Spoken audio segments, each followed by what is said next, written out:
Welcome, everybody. Welcome to the What the Football channel. This is the BH and Scrubber show. This is our sort of mid-season bye-week show where we're going to talk about a little bit of the NFL, a little bit of our division, going to get into the team and the upcoming game that's coming up. It all looks very, very positive, people. Hang with us here. My name is Scrubber. Hey, Scrubber, BH here. Yep. Finally made it to the halfway point. Woo. Not where we wanted to be. But, we got a lot of things to talk about. We got some good things coming, some infusion of talent, and we're going to talk about that. Yeah. Well, there's a lot going on in the NFL. As we saw last week was a good indication of anything can happen in the NFL. There's a lot of crazy games going on, a lot of teams doing better, a lot of teams doing worse. It just goes to show that anything can happen during a season.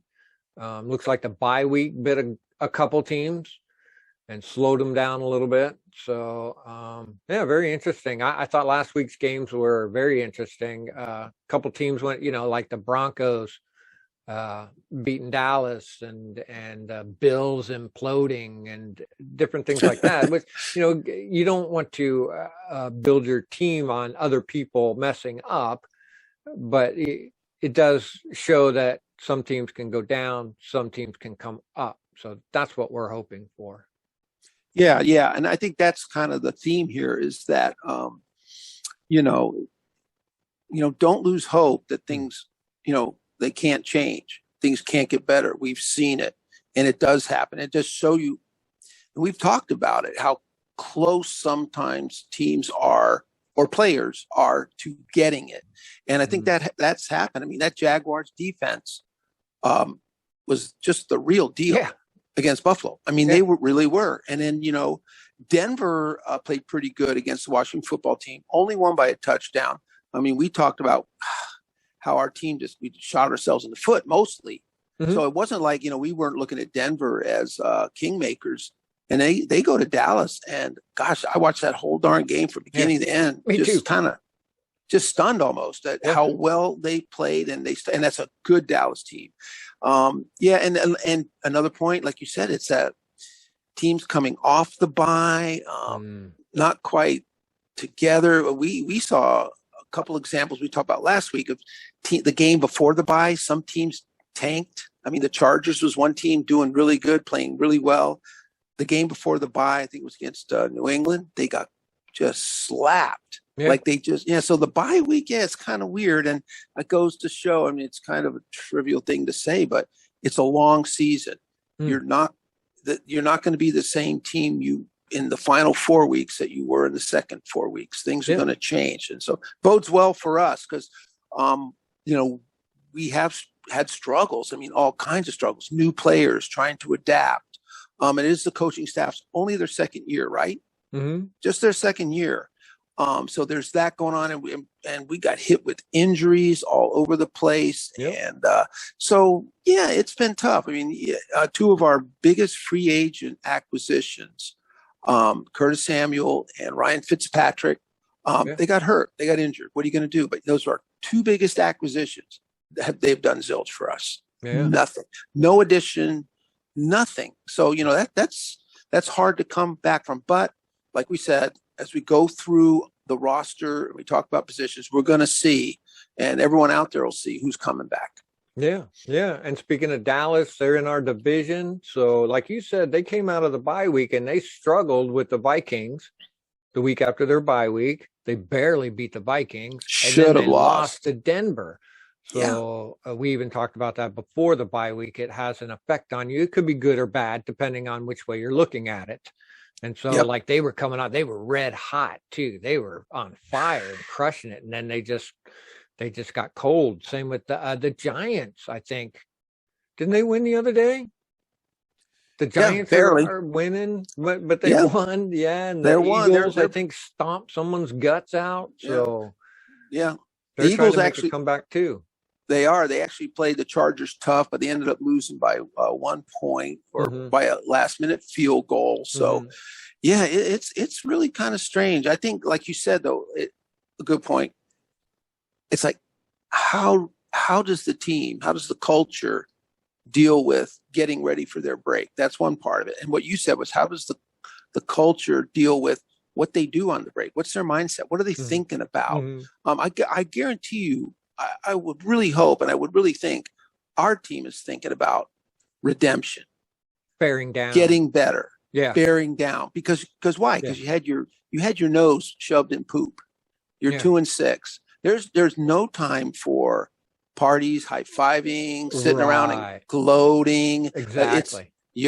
These guys, they feel, you talk about that, man. No one hurts more than those guys. Think we're angry, think we're upset. Yeah, they have to deal with it every day. So I'm thinking that the focus is going to be there, and it'll be good to see when they play the Bucs. Yeah, that's a good point. Yeah, we really bear down, and you could just imagine some of them other teams. Hey, it's party time. We're riding the wave, and we're going to go out and do our thing. And yeah, you lose sight of what gave you that wave, which was practicing and working hard. So hopefully our guys see that. I mean, it's a point well taken for them. Part of what was going on with us going forward now is I believe we do have a decent team. Where I think we've kind of failed a little bit was capitalizing on some mistakes other teams made and not capitalizing on some of that stuff. Just not, we were handed some, that fumble late in the game against Denver and not turning that into a win. We were there. The team got us there. It's just those tiny things that we need to overcome, take advantage of. When someone gives you something like that, you take it and you turn it into points. So I think we got a great team. I really do too. So, yeah, I can't complain. I mean, we know the weaknesses and the strengths of the team, but man, you look at that roster, there's good players, there's proven players. Yeah. And I think another thing too is getting a break is going to be good for our young guys, especially Taylor Heineke. So it's good for all the players. Let's put it that way. But when you get two guys in particular, Heineke and Jamin Davis, who are young and are learning on the job, and let's face it, probably a little bit overwhelmed, game planning every week, looking at their technique. And for those two guys, I think to get a 2-week breather, to get away and to sort of let all the knowledge sort of seep in a little bit, and get a little bit of a break. I'm kind of excited for them. I think they all deserve a break, but it'll be good to watch those two young guys because they were thrown in and had to just learn on the job. So let's see what happens. Burnout from that, from week after week after week. Just as soon as you're done with the game, boy, you got to start planning for the next one. I know how I get when my work piles up on me. Not that I really have that much, but when things pile up on you and you're constantly trying to address this thing and banging and banging and banging and banging, you just become so frustrated and so blind to everything that no matter what you do, you're not going to be able to do anything. You have hit a wall. You're not going to get better. You need to step back and take that break, take a breather, go out, maybe even do something constructive, out there to get yourself away from it for a second and come back, which is what I do. Once I hit that wall, I go hiking, I go do a thing, I go do something totally different than what I'm doing now to take my mind off it. So hopefully that's what's happening for them guys, with the focus on getting better. And hopefully the 2 weeks, once you've gotten that first week, you're like, I'm glad I got this break. But then as that second week continues to go, now you're getting more excited to get back into the game. So that's what I'm hoping is going on with these guys now, is you've gotten that break. Let's move forward. And so, starting with Taylor Heineke, since he is our offensive leader. Let's go there. Yeah. So he's still there. I believe he's doing good. My beefs with him are that his throwing needs to improve a little bit. But, part of that's not his fault, because we still got that right-hand side. There's no one on that side to throw to. He's not had solid, steady, same person, with Samuels and Diami not fulfilling what there's that side. He's probably just not, there's no regular person there all the time. So that's probably not his fault that his passing game is a little messed up. He's dealing with Ricky Seals-Jones, who's really good, but he's a rookie tight end. You see what I'm saying? Now he's lucky he's got them guys coming out of the backfield that can catch. He's got McLaurin that can catch, but there's still these things that are messed up. And then we got some linemen that are a little beat up. So that probably works on him too. So hopefully he can at least straighten some of that out. He's gotten better about protecting the ball, I believe, when he runs. So, and his running's good. Mm-hmm. And like you said, and Ricky Seals, he's been around a little bit, but he is, I mean, he's new to our system, and he's just not going to be, I mean, it's a drop off from Logan Thomas. Let's be honest. It really is. He's good. And thank God he's there. But behind him, we have two rookies, and rookie tight ends always need work, almost no matter who they are, unless you're Kyle Pitts. I mean, they just don't, they take a while. And again, and let's shift over, because we know, I mean, I agree with you. I think Taylor Heineke is doing about as well as you could expect for the guy who he is and for his learning curve. He has not been able to put in the time. He's a young man who was always a backup. And so expecting greatness is futile. I mean, you're just kidding yourself. But he can get better. He does need to do things better. But then again, so let's talk about now what's the next thing is that right-hand side. And it has been musical chairs. And even at this point, I think you would agree, Curtis Samuel, I think he's getting ready for his second stint on IR, which means he's out for the year. Because if you do a second IR stint, you're gone. I just don't see, I hope I'm wrong, but I mean, I'm sure you would agree he's done.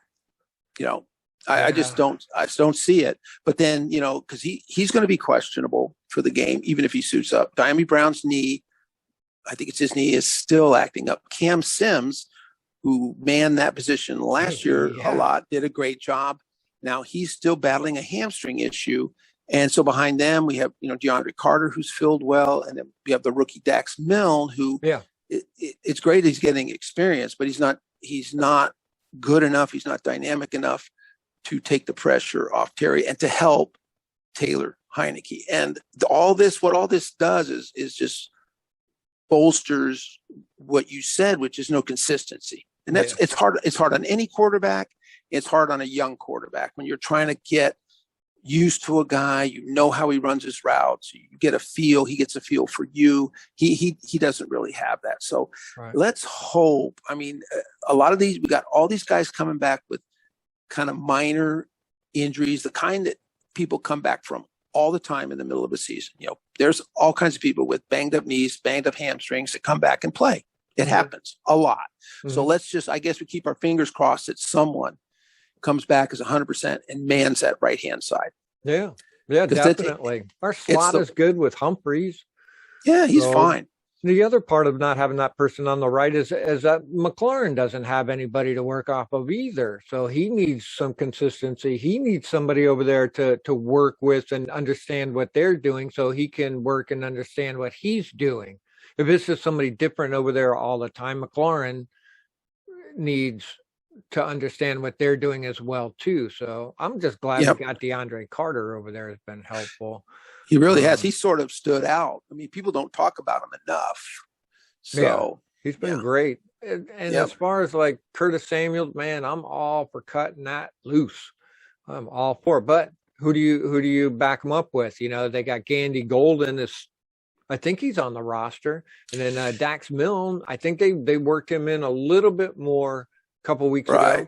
They did have him in more. So he caught a couple. I thought he did well. He's young. As long as he's got good legs and stuff, put him in there more. Fuck it. You have to. You don't have a choice. So Gandy Golden, they're probably, I noticed, before when we had Jarrett Patterson on the team, they weren't putting him in. But now they are, because he was probably just learning the plays. He was probably just learning this stuff. And it's probably the same with Dax and Gandy Golden. You can't just put him in first thing. You got to wait and put him in a little bit at a time, which I think Dax has been getting more and more time. So let's hopefully he gets more time. So, I don't know it's tough. I don't know what else you're going to do. And with all those guys, once again, I mean, you want consistency, but even if it's like a Dax Milne or Antonio Gandy Golden, they're just not upper echelon. They're just not good enough. I mean, yes, they will fulfill the spot and they will create some consistency, but you're not getting what you wanted with Curtis Samuel. So but we'll see. And Curtis Samuel, I think because of the new contract, they'll obviously they'll keep him because they'll just lose too much money on that deal. Let someone else come in and try and do it. So, well, we talked about, I mean, I don't know what else is there to say with Terry. I think Terry McLaurin's probably pretty frustrated at this point, but I mean, he's a good guy. He's a good team player. I never see him point. I never see him throwing his helmet. He internalizes it. Come on. He's got to be a little bit frustrated because at least last year, he did get help. Cam Sims did pretty good. I mean, I think he had up about close to 500 yards receiving. He had Logan Thomas, who had a monster year. That took pressure off him. So now he's getting the double hit. Inconsistencies on the right-hand side, and now you have a backup tight end who's doing an okay job, but it's not Logan Thomas. So it's really kind of hurt him. And then there's inconsistency for him at the quarterback position. Yeah. So, but it's hard. He's a great guy. I don't think. Yeah. So there's nothing wrong with Terry. He's going to do a great job. He really will get better as some of these other things start to improve. So, I mean, I love that guy. I hope like heck for his sake on a personal level that they right the ship in these ways so that we can see the real Terry McLaurin, the explosive guy, the guy that they'll be forced to cover one-on-one in many situations. You know what I mean?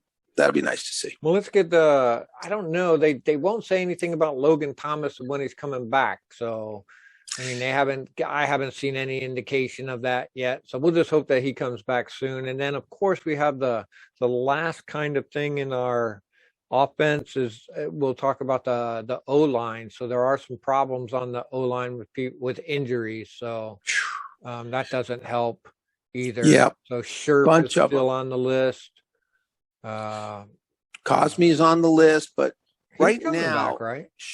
I think Scherf and Cosme will play. I think I wouldn't be surprised to see him labeled with a questionable tag. That's just how things go. You always see questionable. Mm-hmm. I think they play. I don't think that's a problem. I think they're back, and hopefully they're behind their injuries and there's no setbacks. I guess the biggest thing, of course, is Chase Roulier is out for the year. Year. I think he's done. He had a fractured tibula, so he's done. And who's that taking his place? Is that they brought? No, actually, the backup is Tyler Larson. Oh, that's right. And what they did was Ishmael came up from the practice squad and was put on the roster, so he's officially the backup there. So this is good news. I mean, really. That hurt us. I mean, after the Melvin Gordon fumble, and you were talking about it, that was our chance to strike, right? We had a chance, and we just boom, boom, boom, it all fell apart. Well, yeah, man. 4 out of our 5 starters were there. Sadiq Charles was playing his first game at right tackle, and they sent 7 guys, and they just destroyed that line. It was kind of sad. You hope they could have stepped up a little better, but I mean, that's life, man. Those guys are all backups. We had all backups in there. Chase was out. By then, it was just a shell of the line. But now, hopefully Tyler Larson comes in. He's a solid center. Hard to replace Chase, but at least if he's solid. And I think, the other thing that killed us was on the O line. Was what's his name? Our swing tackle. Oh no, Leno was good, but our swing tackle, Lucas. Lucas got sick before the game, which is why Sadiq Charles had to play. And it was just like a sickness. I'm guessing flu, some kind of maybe a sinus, something where he was just sick. I don't know, food poisoning, whatever. So he's back. I mean, and that's something you don't have to worry about. It wasn't like he had a hamstring issue. Right, he got sick. So, he's back. Interestingly, Sadiq Charles is on the COVID list. So I think he'll probably be inactive this week. A lot of talk about moving Sadiq, and I think they did this before, maybe grooming him at guard because everything he has like a 92.2 rating. Run blocking rating on Pro Football Focus. Unfortunately, he got worked on pass blocking. He really had a tough game. It's just not his forte. So he's a big guy. So hopefully they say, hey, let's get you inside, for next year. You'll still be a backup, but start to groom him as a guard. who knows? I tell you, if I was Sadiq, I wouldn't want to go out to right tackle again because, it was tough. They brutalized him pretty bad. So, but he's a big, strong guy and he loves to run block. So, Yeah. Get him, maybe move him to guard and see if he can grow a little bit. And so, I think going forward for this year, except for Chase Roulier, our O-line, barring any setbacks, is going to be right back as a solid unit. Yeah. I was very happy about seeing all of that. Cosme looked positive. He looked like he was ready to come back. I think he's out practicing.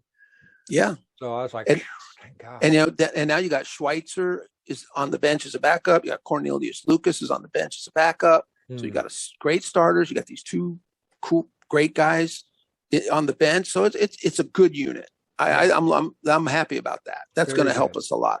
Yeah. So all these things are coming together. They're little by little. They look good to me. I just as a tangent here, I try not to read mainstream media stuff, but all they do is complain. All they do is bitch and moan. We need this. We need that. It doesn't make any sense to do the things that they're talking about. It just makes sense to keep working with this team as best as we can and enjoy the process. I've been loving this process. Now, of course, you want some fruition to come out of it. It's hard to watch the process and just watch it keep dwindling down. Yeah. That's no fun, but you kind of look at things coming around the corner. It looks good to me. It really does. And starting like we just went over this offense here. It looks good. And we're sticking with Taylor Heineke. Fitz ain't coming back. Sorry. And you're not gonna go to Kyle Allen. That's not going to happen. You just keep going with Heineke and hopefully that these guys gel together and address the quarterback thing maybe next year. So I think our offense is tight. So Scott Turner, I don't know what his deal is. I don't know that much about his play calling. It seems a little vanilla. So maybe if we get all our guys back and we had these 2 weeks, maybe you can throw some different stuff in there. Some different looks would be helpful. So I guess it's true. The offense is looking good. I think the only thing we have left on offense to talk, it is, especially with that O-line coming back.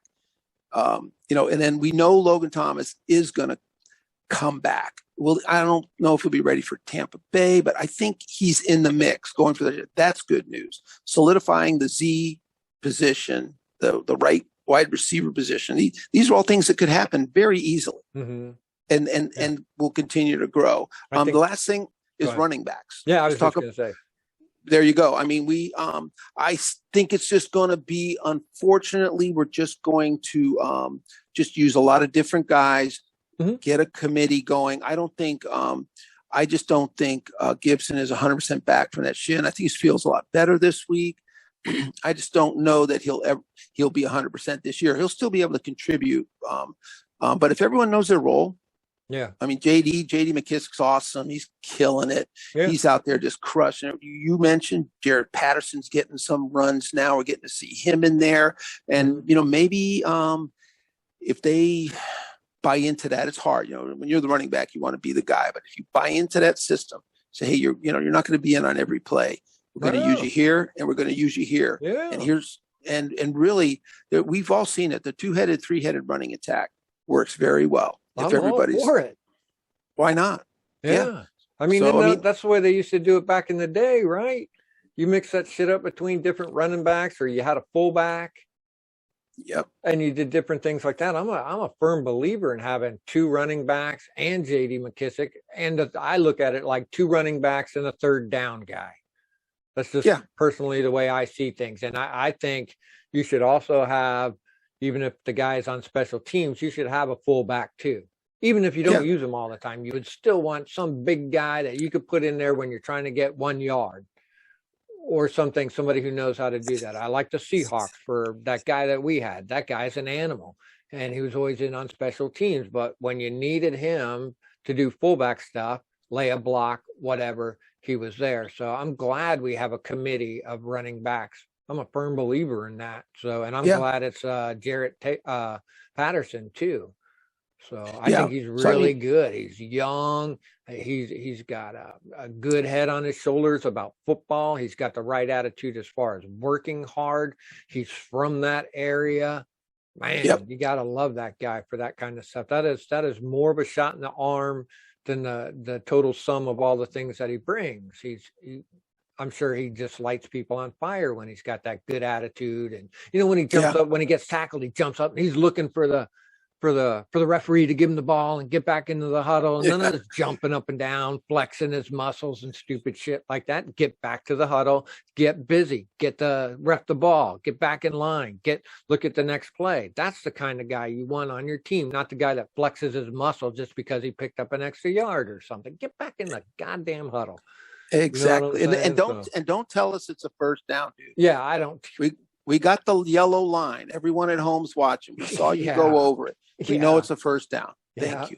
Yeah, when you win the game, go for nuts. it, dude. I'll be out there taking the pictures right there with you. But some of these guys it's just ridiculous. And that's what I really like about Jarrett Patterson. He's really one of them just down home guys. He understands that winning the game is the key, not how good I look on TikTok. So and all three of our guys are that way. Yeah. JD, Gibson. There's not a bunch of over the top celebrating and crazy. So I think we can agree now going forward that I don't think there's a detriment to this running back crew. So there's something to be. This is a good running back crew. This is something to be happy about. This is good. It's a good. And so going forward, I think this is something that we can be happy about. It's going to help us. Good solid offense. Look how much we covered our offense, and look how good they look. Yep. There's no sad story there. That's a good story.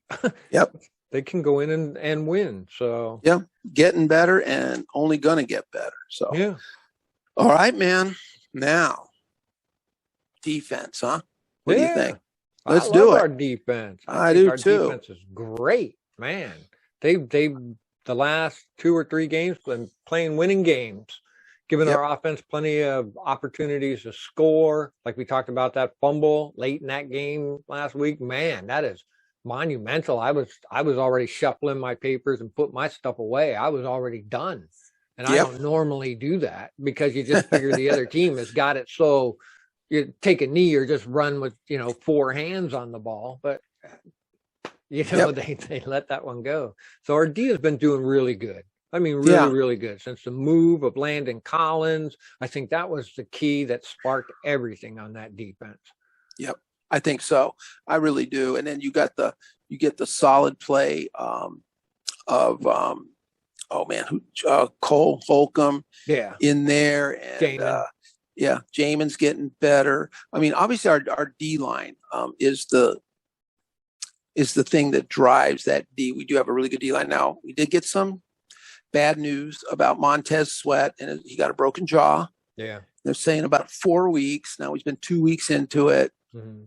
We don't know, but we do know this. He is going to come back at some point. It's not a lower body injury either, which is great. It's not a knee. It's not an ankle where you wonder how effective is this guy going to be. He's just got to get his jaw healed up so he doesn't have any more pain. So we do have Montez coming back now. In his place, I think, it's James Smith-Williams and a young guy, Casey Toohill. So they'll be in there, and Shaka Toney might get in.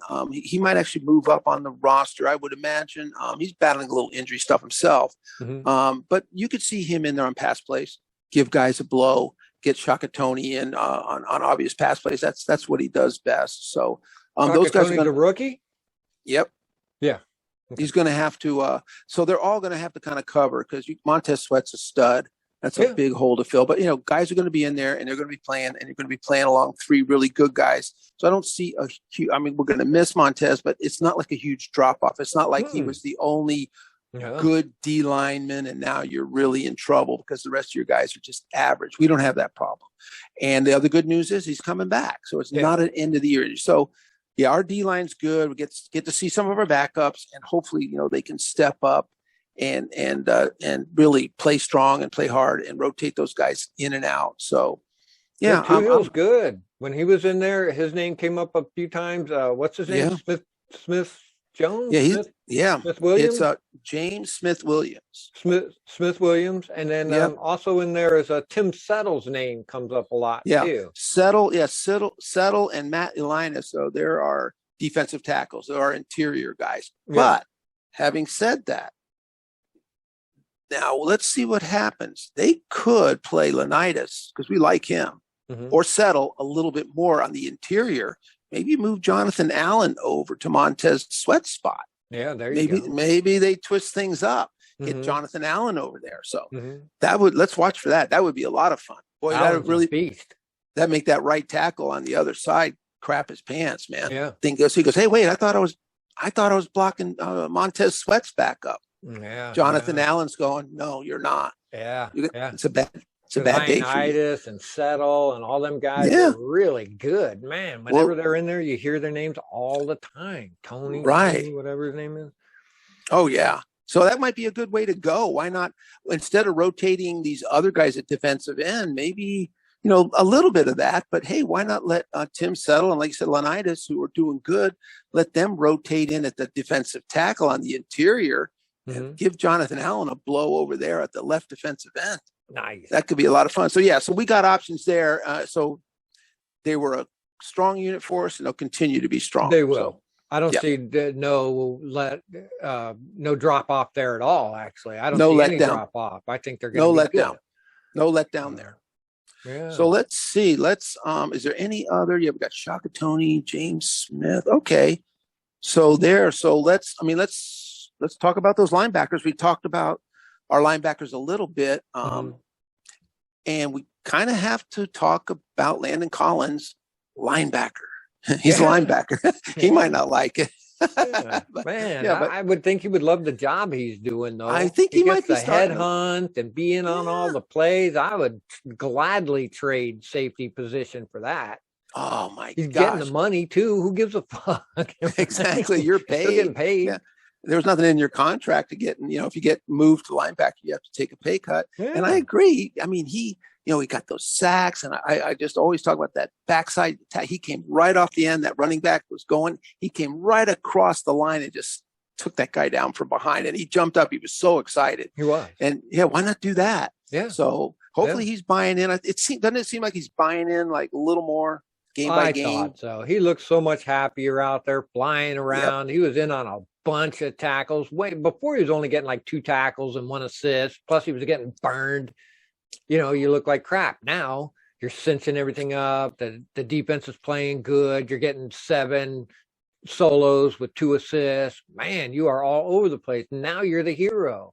Yeah. Now, instead of being looked at like the guy who just got burned and cost us the game, now you're the guy stopping all the runs and blocking passes and helping win the game. That's a win-win situation for me personally. Yeah. And then when you combine him with a super solid guy, Cole Holcomb, who is one of the, midseason, I would call Cole Holcomb a midseason star. Yeah. He's stepped up. He's done good. He's really filled in well for us. And then you pair them with Jamin Davis, who, like we talked, is a young guy, thrown out in the middle of it. Like, here, dude, you're in the NFL. Go learn. That's not easy. And so now we've got these 3 guys, right? Yeah. And to me, that's a good linebacker core. It is. Yeah. And there's nothing. Kalike Hudson, I think his name is. Hudson. Yep. And then that one last guy, I forget his name, Knitskik or whatever his name is. Yeah. Yeah. You get a prize for saying that guy's name. Right now, he's mostly. We know who he is. He's mostly. I don't even know if he's been active. I've never seen him on the inactive, so he must be playing a lot of special teams. I'll bet. Yeah. That's just keeping him out there just in case. Now that reminds me. Speaking of which, Derrick Forrest, he's a 5th rounder.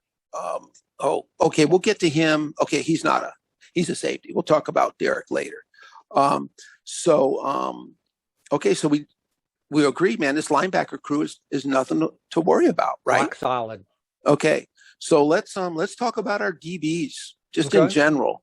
We've just to say real quickly, Derrick Forrest, a rookie safety, he is going to be put onto the roster. I'm hearing because he's been battling a little bit of injury himself, and word is he on the injury list, or was he? Yeah, he was, right. He must have been, or just inactivated. But now they said they're putting him on the roster. I think because he's a special teams guy they really wanted, which is a lot of the reason why they drafted him. They really saw him as a special teams demon. So let's get him. That'll be good to have him in there. So I just want to make that kind of a quickie, low level info there, but it's something. But he'll be in the DB room now. So, well, I guess we got to talk about William Jackson. Yeah, he's coming back. He's off. He's He should be off the injury list. Yeah, he should be coming back. So he was a little, he was our biggest signing, I think, and we were very excited. I think things were a little spotty for him because I think learning sort of his role in this defense has been a little challenging. So let's hope that he comes back from this 2-week break with a breather, and that he comes back, because I mean, he just, for some reason, there's been, like, he's not horrible, but there's just has been a disconnect. Yeah. So let's hope he can come back and re-energize himself and be the guy that we're playing for, that we paid for. So that would be really good to see, and hopefully he's also completely healed, because he missed 2 games, right? Mm-hmm. Yeah. So he's had 3 weeks now. Yeah. Who filled in for him? That's usually who's on St. Just. Yeah, St. Just is on the other side.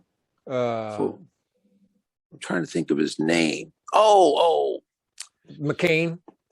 No, McCain's a safety. Why can't I think of his name? He came Fuller. in. He played so well.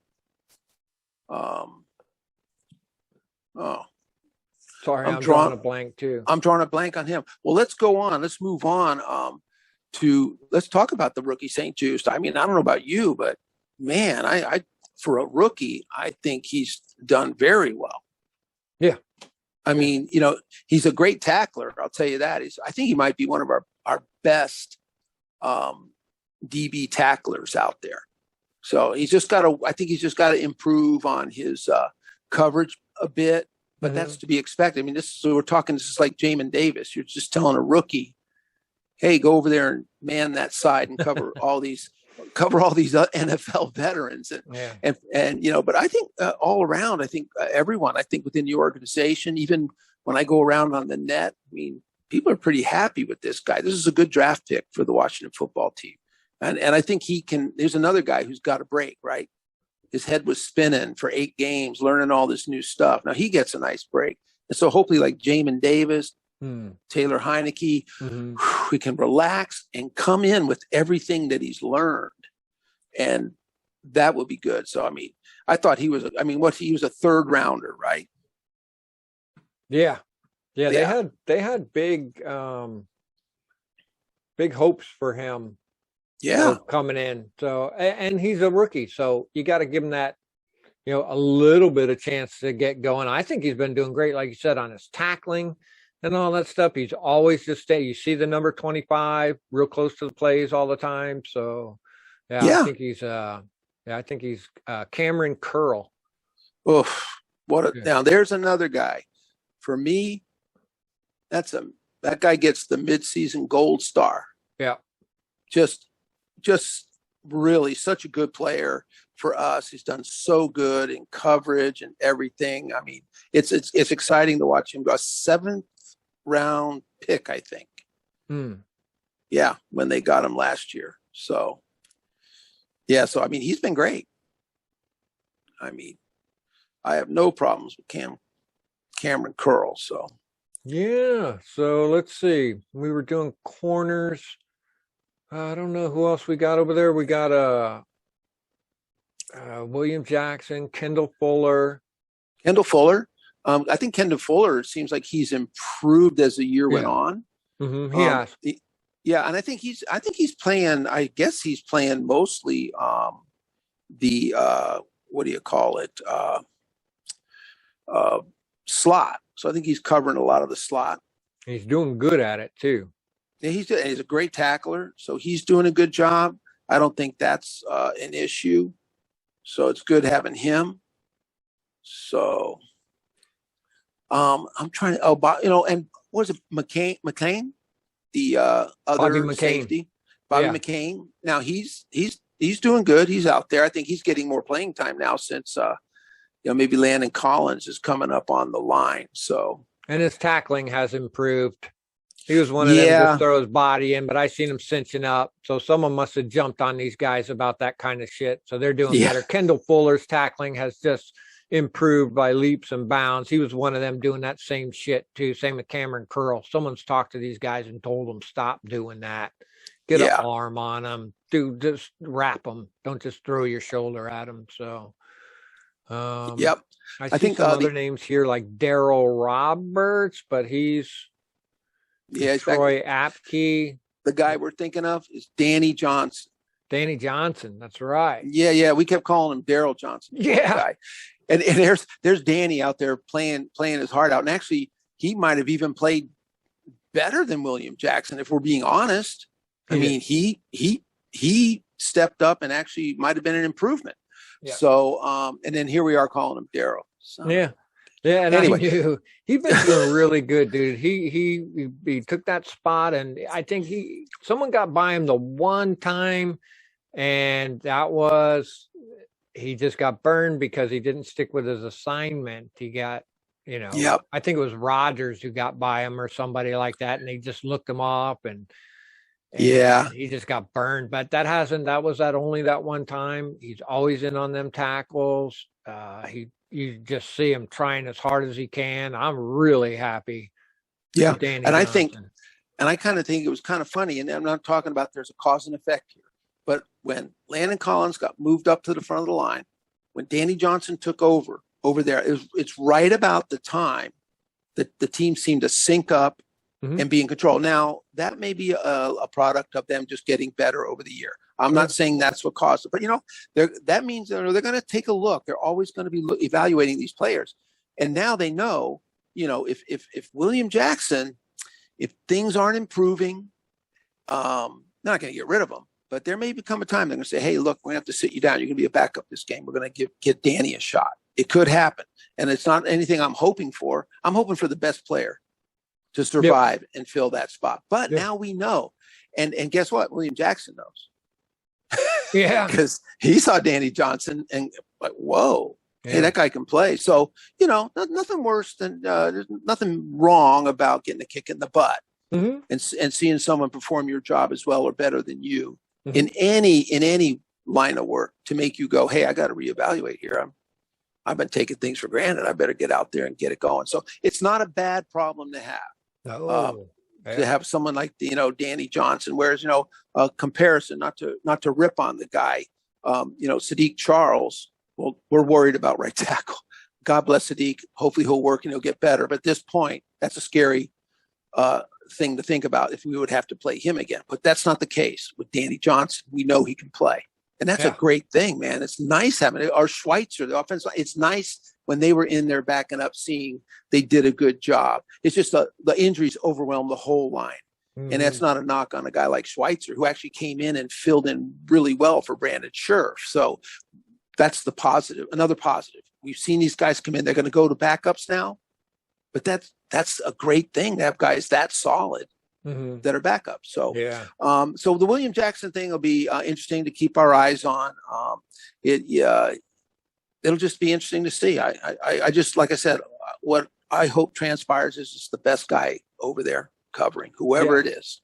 Yeah. Whatever pulls people together. I thought that the moving of the Landon Collins thing was the cause for the effect. I see it that way personally. So there you go. Yeah. It seemed to change the dynamic. Now, right when that happened, it took a couple of weeks actually to get going before I even kind of half noticed what they were doing with that. But you could see it slowly over the weeks it picked up. But like you said, they could just be learning and getting better. Jamin Davis started to get more snaps at that same time.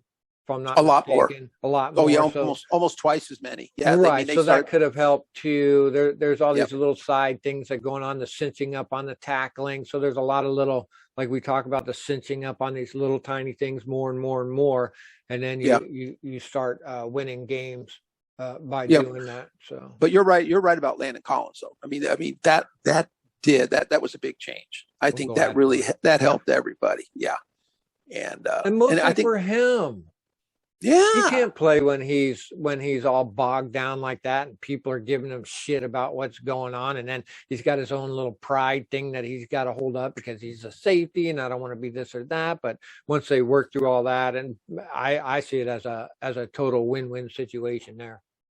I do too, man. So I think we pretty much we've gone Yeah, we got through everybody pretty darn good. Let me look at my notes. No, Thomas. Yeah, our defense is pretty strong. That's Yeah, pretty solid. I got no problems with the defense whatsoever. Now they're going, we'll cover more of that when we talk about the Bucs and see how well they're going to yeah. do there. So, Well, let's see what's next. Oh, I know. Special teams. yay, because they're Yeah, special. they're real special. Lord. Well, the big news, obviously, Joey Sly. Yeah, little Is in. Joey Sly. He's been a veteran. Hey, he went to school in the area. Very good. He actually went to high school in Virginia. I was reading. I saw an interview with him. He's excited. He said, "Get to go home and see mom and dad on the weekend. During the week. So he was funny. He said, take some laundry home to my mom." I think mom said, "Hey, dude, you're making $1 million a year. Yeah. Go get someone else to do it." But he was funny, and he a little bit of insight. I like what he said. He said he asked about meeting the new guys and getting going. He said I've only had 2 days with the cheese, which cracked me up, Mr. Cheeseman, and with Tress, and he goes, "I feel like I've been here a week, man. We synced up. I like they're pros." I mean, he said, I feel comfortable, man. He really, and he spoke from the heart. And on a side note, when I didn't know this, when Joey Sly kicks a field goal, he puts up 6. He goes like this, 6. 6 was his older brother's number in high school. Unfortunately, his older brother died of leukemia. Wow. And so, he dedicates his kicks to his brother, who was someone he looked up to. When his brother passed away, he was still in high school. So that's kind of a nice story. He came across as a pro, happy to be there, happy to be in the hood. And we've had our problems at kicker. Yeah. We're always talking about positive. We're talking about going into this second half with some happy faces. So maybe having Joey Sly is, maybe that takes care of our kicking issue, and we can build on it. Boy, I do too. Yeah, because we kind of got kicked in the butt on kicking all year. Yeah. Our 2 kickers just didn't do it. It was hanging over the team's head. Mm-hmm. It's just, like you say, even the fans, we line up for a field goal, we're just full of dread. Yeah. And that's just no way to do it. So that's good. I think Cheeseman is a super cool, super smart. We've been over this before. Long snapper. He really gets the ball in there. He nails it. Tressway is punter, man. Yeah, he's the man. Yeah, he did really, really good. He blasted that one the week before. It was awesome. Got us out of that end zone predicament we were in, and 66-yard punt. And that was mostly in the air. I don't even think it was dribbling down the field. That was in the air. He fired that thing. And then, of course, like you always say, he's so good at dropping it in. Yeah. He can do that when you need him. So, hey, I mean, special teams, we're looking up. I think we're seeing a net with the addition of Joey Sly, with Tressway and now Cheeseman's first year. Once again, here's another young guy, right? Mm-hmm. You're in the NFL. I mean, this guy just has to get in there and play with the best of the best. And he's learning too, because he doesn't just snap. He's got to snap. He's got to block. Yeah. He's got a lot of stuff to take care of. So I think that's a positive. I think we can see an improvement in our special teams. Special teams is awesome. And then for us, even more slight improvement to that, you could say that, we got DeAndre Carter, who's our return guy, who is just absolutely amazing. But we also were talking about Danny Johnson, who could be a backup for that position should something happen to DeAndre Carter. Yes. Danny Johnson was vying for that job, as well as Cam Sims. So we do have backups. Those people act as a backup. It's nice to have well-rounded people on your team. So that makes the special teams just a little more solid if something happened to our guy, especially if you're using DeAndre Carter like in the wide out position and stuff. More chance of hurting himself. See what I'm saying? Instead of him just returning the football. So it's good to have that backup there. So but we do have to send a special shout out to Mr. Hopkins, who is doing well for the Chargers. So he kicked a game winner for him, I think. Yeah. So good for him. Good for him. Happy for him. So as long as he's not playing us. Yeah. Good job, man. Oh yeah. It's It's funny that, and you hope that happens because you want that to happen for your own guys. You want, sometimes people do better when they go to another team. Just happens. It's not even your fault. It's not even a thing. It's just, they just do better there. And hopefully he found that place is a better place for him. And hopefully the people that we come and have coming to us who are struggling somewhere else will come to us and then find a good place to be. The Seahawks were good for that for a lot of people. Sure. So, yep. So Joey Sly is a great example of that. Yeah. We can only have kickers with funny names. So yeah, got to be Sly or Blewett. Can score on the sly. Oh my God. Very good. So that covers our team pretty good. I'm really happy with our team. All these down people and just saying all the negative things that aren't seeing it for what it is. So I see it as a great thing. And hopefully we're going to have a good second half of the season. And break out. Other teams could falter. We could do good. Mostly, I think as a team, we're doing really good. We just, the final straw for us, a lot of times I feel is that we don't capitalize on the things that are given to us. Yeah. That seems to be the hardest thing. We shoot ourselves, everybody shoots themselves in the foot, but where you have to accelerate is that tiny area where you have this chance to do something, red zone, field goal, whatever that is, you have to make that happen. And so all the other stuff is good up until kind of that point, in a sense that we're not just making that last little thing. And so if we have improved everything as a team coming up to all these points, look at all the things that we fixed as we've come along. Before, the problems were all this big. Now the problems have been narrowed down to this big. Yeah. See, now you're not worried about all these things. Now you can focus more. This thing is taken care of. This thing is taken care of. We don't have to worry about those things anymore. They're taken care of. So now you can start focusing on these things better and better and tighten up to where now you can make those opportunities count for you, which is like absolutely vital. It's like an absolute, in my opinion. So yeah, it is. And another thing is, one thing we didn't capitalize, and that hurt us. We did struggle in the red zone. That hurt us. Injuries hurt us. But one thing where we didn't have problems with, I think, is our team chemistry. Our team culture is in. And now it's good. Like, here's a good point. You talk about being able to turn on a dime. Look, the Tennessee Titans, man, I've watched them the last two games. Holy cow, man. That team is like, that defense, that team, the running. Look, they lost to the Jets. And then the next week, they lose the best running back in the league, Derrick Henry. Well, they should have just flushed the season down the toilet, just mailed it in, send a check to the Los Angeles Rams and said, hey, it's not even worth making the trip. But instead, they go out to LA and just punch them in the face, rode all over them and killed them. Yep. So what was that about? Well, it wasn't about players. They lost their best player. They didn't go out and add anybody. Exactly. They just, the culture remained. Vrabel's a hell of a good coach. He always keeps the culture strong. They stayed together. And so what happens is they bonded and they kept playing. They never lost their focus. So when people say, we need to get rid of that guy and add that guy, and get rid of that guy and add that guy, it's not how you fix a team. It's not how you build a team. It's slow and it's a pain in the butt, but it's slow and it's incremental. But I think our culture held, and I think our team chemistry held. And that's going to be fun to watch. And hopefully we take that into the second half of this season and make some people pay for the sorrow that we had to endure for those first 8 games. Exactly. I like what you say about, like, you can't just fire and change people around, because then everybody's like, when am I going to get fired? You know what I mean? That just creates you've worked in places where, people are getting fired. Oh shit. And that, it just makes a bad culture within the team. So hopefully they're, insulating themselves from the outside world, not listening to them. They could listen to us because we support them positively. We think they're doing really, really good. I mean, just look at we couldn't even sustain a fucking drive at the beginning of the season. Now look at us. I know. Sustaining drives, fucking 95 yards, 10 plays, 6 minutes off the clock for a touchdown. We did that. We did.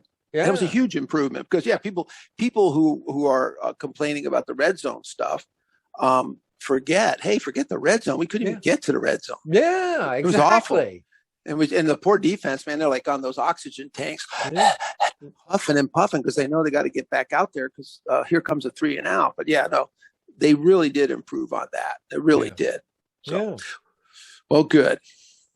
Well, hopefully they can use this against the upcoming game. Is that where we're going next, right? Oh yeah, that's where we're headed, man.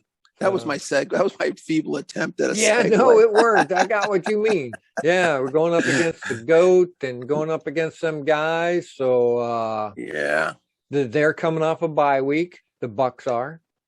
Yeah, so that's kind of interesting. That little switchy around thing, maybe they don't get as positive of a return as we will. So it's going to be a tough game, but it is at home. Thank God it's at home, and it is a tough game. Their defense is pretty good. The run defense, pretty stellar. All around, it's fairly solid. The one place you can attack them is through the air. They have had some issues. They got a great safety out there, and they've got some good DBs. But for some reason, teams seem to be able to hurt them a little bit in the air. They're tough on the ground, but we're not going to give up on the ground game. We're still going to run at them. We're still going to be balanced. But maybe hopefully we can take advantage and strike against them and get some good air attack going. Because that's kind of where you have to go at this team. Yeah, because their front seven is pretty tough. Yeah, so we really got to bolster that right-hand side of our offense. Hopefully Cam Sims or somebody can get on that side. Maybe Diamond coming back. I don't think we'll see Samuel, so we can attack them that way. Of course, we got McKissick and coming out of the backfield, he can catch. Yep. Seals Jones. Hopefully, I don't know what's going on with Logan Thomas. Have they given any indication that he'll come back this game? No, right? Yeah. Well, no, not for this game. He ran around, practiced a little bit yesterday. Haven't heard about today's report. Reported still some soreness, which is to be expected. My guess is I guess they can bring him up. I don't know if I guess they're going to want to wait till the last minute to see really how he's doing. There's a window where he's still in IR. So they have a window before they have to make a decision. And I don't think that's right yet. So it'll be interesting. I'm feeling like towards he's not going to play. But I think he'll come back this season and contribute at some point. So, but it'd be nice if he could get in there. So let's see. But to your point, probably the most important thing though is that we get someone out there on the right side that's can pose some danger and open things up for Terry McLaurin. I'm looking at the injury report now. They've got Thursday stuff out. We've got Benjamin St. Juste with an illness. Did not participate today. The other two did not participate are Samuel and Sweat. Everybody else was on limited participation, but William Jackson had full participation. So the people on limited are Diami, Cosme, Gibson, Reyes, Scherf, and Sims. So we're not going to see Scherf, are we? No, right? Oh yeah. I think limited participation for veterans is okay. Okay. Because what it is they know the game. They know the game plan. They know all their assignments. They're not worried about them from a mental aspect. Sure, you know what I mean? So I think a guy like Scherf, they're just resting them. Okay, cool. But a guy, now someone like you think about Diami Brown, a rookie, the knee's not quite there. Who knows? But someone's got to step up on that right-hand side. So hopefully between Diami Brown or like you said, Cam Sims, they're 100%. So Friday is always the big day. So as Washington football team fans, we'll see who practices on Friday, because guys who can't really get in and practice, we'll watch Scherf. A lot of times don't play Sunday. So let's just see if Scherf can get a full practice in. That would be really good. If not, I think Schweitzer can come in there, and Schweitzer and Sam Cosme on that side can do a good job. Yeah, I believe it. So kind of the usual injuries. I guess the good one is that William Jackson's 100%. Sounds like he's going to play, no problem. Okay, so we're going up against the GOAT, the Buccaneers, Tom Brady. Going to be a challenge for our defense. Got some really good skill people. Got some good running backs. They have no problem putting points up on the boards. So it's going to be a challenge. We talked about the improvements on our D being pretty solid across the board. This will be a heck of a test for them. Yeah. So I don't know if AB might still be on the injury report. Their producers are Godwin and Mike Evans. And then I don't know if they got Gronk this week or not. Yeah, right now I think Gronk and AB are a little hinky, so it's kind of a little up in the air. Let's see what happens come game day. We'll see what those inactives. So yeah, they won't have those two. Maybe, who knows? Oh, and they could be limited. The other one is Godwin is fighting a bit of a foot issue too. So there's that. So who knows? They probably won't be at full strength, but either way, even if Scotty Miller comes in, Brady will work out a way to make him look like a hero. So he always does that. So yeah, whoever's in there, he'll make it work. Godwin's usually their producer. So, but Evans can bite you. So, they're both solid. They got in their backfield. Yeah, Leonard Fournette is basically the guy. And I think they did sign, they got Giovanni Bernard, who from Cincinnati, who actually, he's kind of does that J.D. McKissick role. And Giovanni actually looked a little strong. He looked kind of weak when he first got with the team. But last game they played, I watched him. He looked a little stronger. He looked like he was getting into the mix. He could be a danger. He's like J.D. McKissick.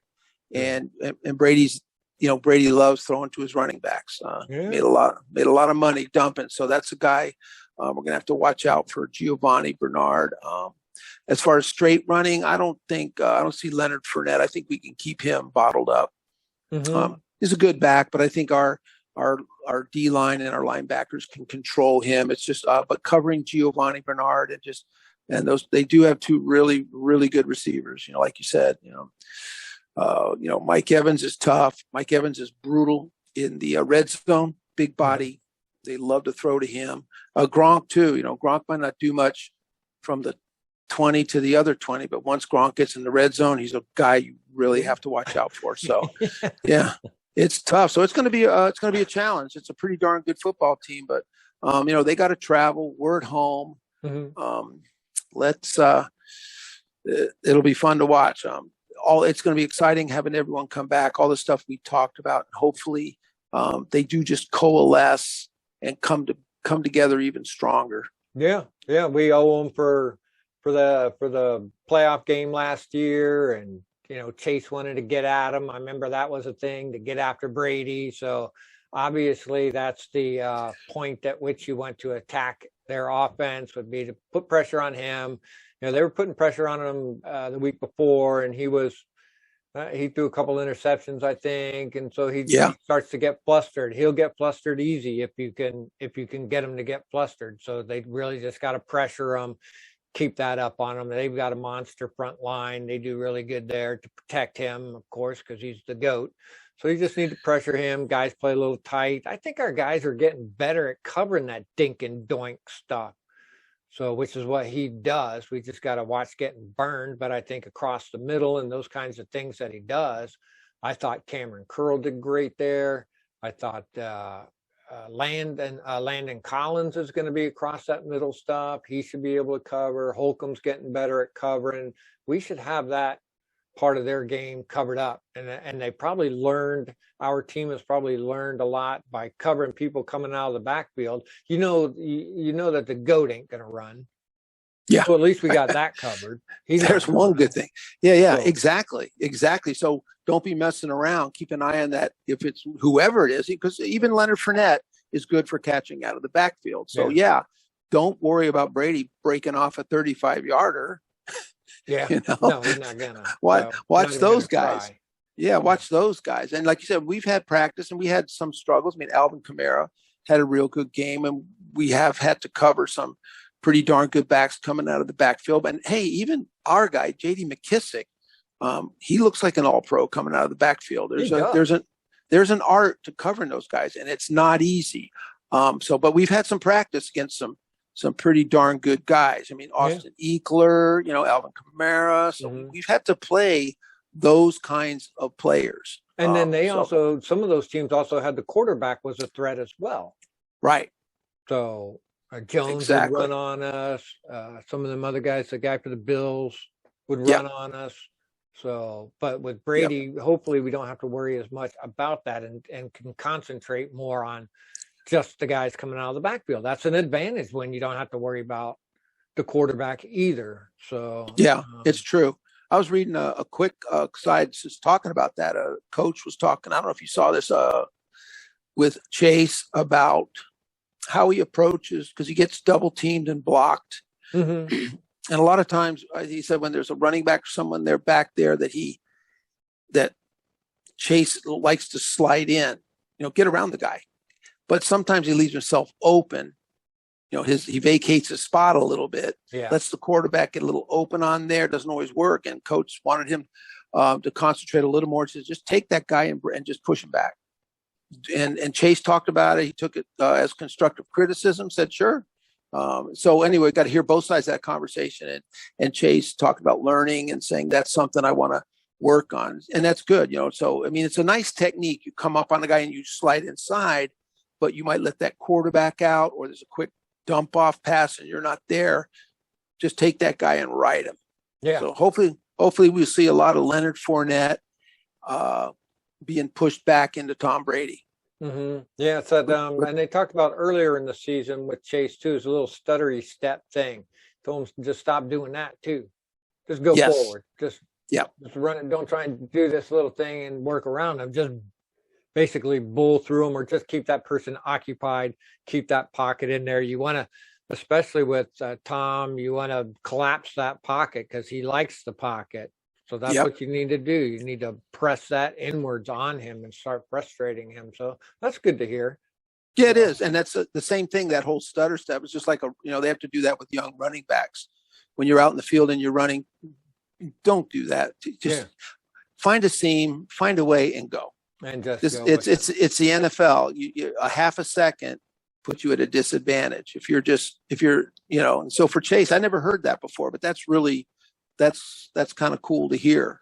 Right, because it takes a second off of you going forward. If you're stopping it, you lose time that way. You need to press that forward when there's only 1.37 seconds to make the play, and you might not be the one. You're not always the one that makes the play. You're the one that is bookends the play. If you're holding your position, these guys are making the play.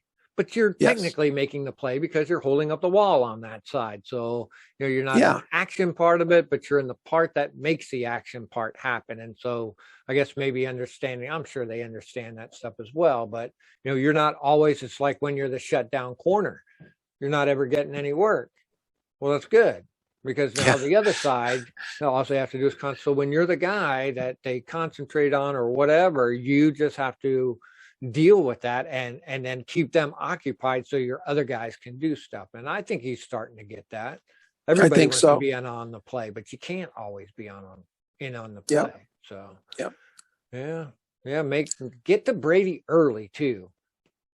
Early in the game, as much as you possibly can, get in on him one time and shake him. Waiting till the third quarter isn't going to help. You need to get on him right away in that first quarter and start squeezing on them guys. So you do, and you know what? And even if he burns you for a 65-yard bomb, who cares? Because he's probably gonna score anyway. He's going to take that team down. So instead of getting sliced and diced all the way down the field, playing off ball, and just getting wore down.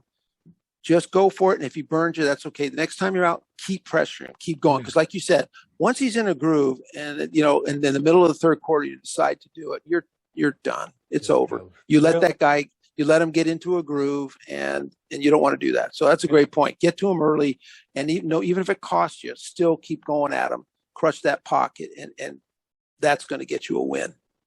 Loving it. Yeah. We're looking for the win here. I think it could be done. It should be. Yep. It's doable. The guys, all the tools are there. It's just putting it all together and making it happen. I mean, I'm excited for it. I don't get to see the game, I don't think, but I will be calling it. So Yeah. Oh, that's good. So you'll be doing it, live streaming the game again. Yeah. Good. Yeah. Be doing it off of Yahoo, watching their little score card thing. So okay, I'll be there in the chat room. Sounds good. So that'll be good. And so, all right, man. Sounds like you made your prediction. You think they can do it? I think they can. I really do, dude. I'm not just a homer, and I'm not just the fanboy. You know, when you take the time to actually really look at what's going on and notice the things that have been happening over the year, instead of just having a knee-jerk reaction to the win and loss column. Yeah. You know, you actually will see the little bits of things that spark and look good, that if they could just gel together, you got something. And they do have something. It just takes whatever it is to pull it all together. And I think it has been incrementally going in that direction. It has definitely been going in that direction. I see it, and others don't, but it all depends on if the guys can turn it around and make that happen. That's the hardest thing, though. You got to get over center on that and get on the other side of that and start seeing how that works. So, man, I think they're going to do it. It's a huge challenge, but yeah, I'm with you. I'm predicting the win. It's going to be a hard-fought win, and like you said, and a lot of it is because we still have the culture. We still have our chemistry. Our team is still together with everything that happened. Didn't fall apart. They're still working hard. We get guys coming back. But the other thing too is the way we started the show is that the NFL, right about when it starts to make sense, it just doesn't make any sense. And if Jaguars can beat the Bills, if the Chiefs can fold and crumble and start to look like the Jets could curb stomp them, well, the Washington football team can turn the corner and play really good football with a really solid defense and a new kicker and pull this one out in the end. So I'm going with the W. Yeah. Good call. It's all there. Yeah. Our culture is strong on that team. They have to be. So in order to get to that grinder that they're in through the media and everything going on around them. So that just makes them stronger, I believe, as well. Cool. So we got two wins. Should we do AI and just see what this Joker Let's just has? see. I haven't even kept count of any of this. So I haven't either. I've been terrible. I don't even. We'll just see. We'll try and keep track of it from here on out. Yep. We got to get I'm always what our schedule is. I'm always what our. You're easy. I'm easy. So. You're easy. All right, man. So we'll go heads, Washington football team, tails, the Bucks. I actually have the football field here ready to go. Oh, okay. Good deal. There we go. My bad. Come on, AI. Come on, AI. All right. And AI picked heads. Well, there you go. Nice. All right. So we're all in agreement. Artificial intelligence.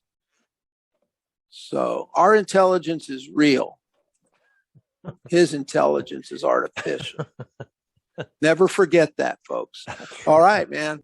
Well, good show, Scrub. I guess the next thing. So now for the rest of the year, we're just going to be back to our weekly show, kind of going over games, predicting and getting ready for the next game. That's going to be standard from now to the end of the year, right? Yep. And, Wednesday or Thursday, we'll come out with that. Yep. And then you'll be doing the live stream of probably most of the games. Yeah. And that'll be fun. I'll be there in the chat room. We'll be chatting it up. Yeah. I did get a job. So, but I told them I had to have Sundays off. Right. Hey, that's the new economy, man. You tell them what day you want to work. Damn right. There you go. Okay. Yeah, I'm washing dishes again, back into the workforce after a year and a half. There you go, man. Well, you got a lot done, man. Got a lot of good filming done. Got some great trips in there. You got a ton of videos on the Scrubber channel. So it's all good, man. Well, good, man. Back in the workforce. Yeah. Good to hear it. So, anything else? I think we just kicked it all over the place, didn't we? Dude, I think we just described what, as best as we can, as realistically as I can, what I think is going to happen. And I trust that the boys are going to step up and do it. They have it. They can do it. All right, man. Yeah. Well, good deal. Well, I'll see you on Sunday. Yeah, definitely. Excited for a big game. Yeah, it'll be that's a 1:00 Eastern start. So I'll be on about 15 minutes beforehand and updating on who's going to be there, injury reports, all that kind of stuff. Get you all set up for the big win. Everybody come down, have fun. So. All right, man. Good. Hope to see everybody there. All right, man. Thanks. Good show. Thanks, dog. See you later.